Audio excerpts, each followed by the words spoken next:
চট্টগ্রামের জঙ্গল সলিমপুর পরিদর্শনে গিয়েছেন স্বরাষ্ট্রমন্ত্রী সালাউদ্দিন আহমেদ। এ নিয়ে জানাতে যুক্ত হচ্ছেন সহকর্মী একেএম নাজিম। আমরা সরাসরি চলে যাচ্ছি সেখানে।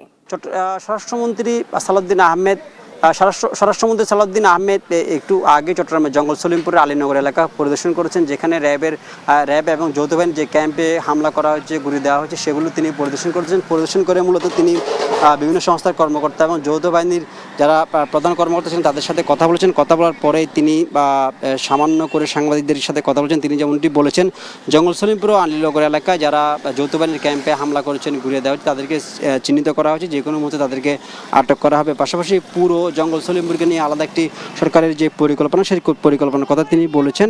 এবং তিনি যেমনটি বলছেন, সলিমপুর এলাকায় এবং আলীনগর এলাকায় যেসব মানুষ বিভিন্নভাবে নিম্নয়ের মানুষগুলো দেশের বিভিন্ন জায়গা থেকে এসে বসবাস করছেন, তাদেরকে উচ্ছেদ করা হবে না, তাদেরকে এখানে পুনর্বাসন করা হবে। পাশাপাশি এই সলিমপুর এলাকায় কারাগার থেকে শুরু করে সরকারি বিভিন্ন স্থাপনা করা হবে বলে তিনি জানিয়েছেন। এবং সরকারের বিভিন্ন সংস্থার সাথে বৈঠক করে এই সলিমপুর এলাকাকে একটি আলাদা নগর হিসেবে গড়ে তোলা হবে। নির্মজাদার গোলমার্ক বক্স, কুরমুরে বাইটে ফুরফুরে লাইফ।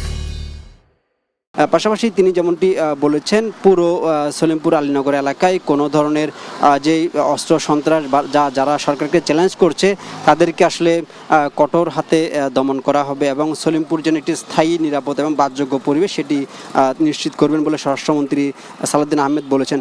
পাশাপাশি এখানে আমরা যেটি দেখেছি, আইনশৃঙ্খলা বাহিনীর যেই তৎপরতা এবং স্বরাষ্ট্রমন্ত্রী আসার পরে এবং উনি একটু পরে যাওয়ার পরে আরেকটি বৈঠক হওয়ার কথা, সেই বৈঠকে তিনি আরও বিস্তারিত জানাবেন বলে জানিয়েছেন। এবং স্বরাষ্ট্রমন্ত্রী বলেছেন, সারা দেশে যেভাবে মাদক, অস্ত্র, সন্ত্রাস, জুয়া এসবের বিরুদ্ধে সরকারের যে জিরো টলারেন্স নীতি, সেটি তিনি ঘোষণা করেছেন। পাশাপাশি কিশোর গ্যাং এবং মাদকের বিরুদ্ধে তিনি কঠোর অবস্থানের কথা বলেছেন। এবং বিশেষ করে জুয়া যে প্রচলিত, তিনি যেমনটি বলেছেন, প্রচলিত আইনে যেভাবে জুয়া ধ্বংস হচ্ছে না বা জুয়াকে রোধ করা যাচ্ছে না, সেই জুয়া আইন কিন্তু সংশোধন করে জুয়ার বিরুদ্ধে কঠোর ব্যবস্থা নেওয়া হবে। পাশাপাশি যারা কিশোর গ্যাং বিভিন্ন এলাকায় বা দেশের বিভিন্ন জায়গায় কিশোর গ্যাংয়ের যে দাপট বা যারা বিভিন্ন সময় মাথাচাড়া দিয়ে ওঠার চেষ্টা করে, সেসবের বিরুদ্ধে কিন্তু আলাদা কাজ করবেন। এবং কিশোর গ্যাংয়ের একটি বয়স নির্ধারণ করে দেওয়া হবে বলেও স্বরাষ্ট্রমন্ত্রীর পক্ষ থেকে বলা হয়েছে।